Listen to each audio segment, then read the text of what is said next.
ভাসছে, আর ভগবানের সেই চরণ যুগলকে স্মরণ করতে করতে ভাবছে কিভাবে যাব।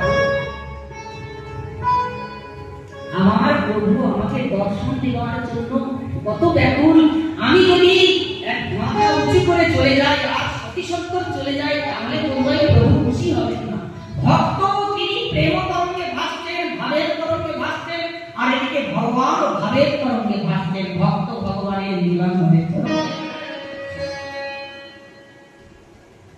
তিনি ভাবছেন না, দণ্ডবোধ করতে করতেই যায়। দেখুন, আমরা ভগবত ধামে যাই, মন্দিরে যাই, গাড়ি করে চলে যাই, অথবা চরণে পাদুকা রেখে চলে যাই। আমাদের কোনো ভাবান্তর নাই, কিছু নাই, শুদ্ধতা নাই, দৈনতা নাই, কিছু নাই। মন্দিরে গিয়ে সরাসরি প্রবেশ করি ভগবত দর্শনে। এটা উচিত নয়।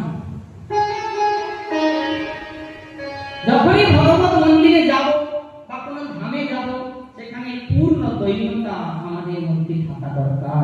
আমাদের মধ্যে এরকম ভাব দরকার যে হে প্রভু, আমি তো অযোগ্য, আপনার দর্শনে এসেছি, আপনি কি কৃপা করে আমাকে দর্শন দিবেন?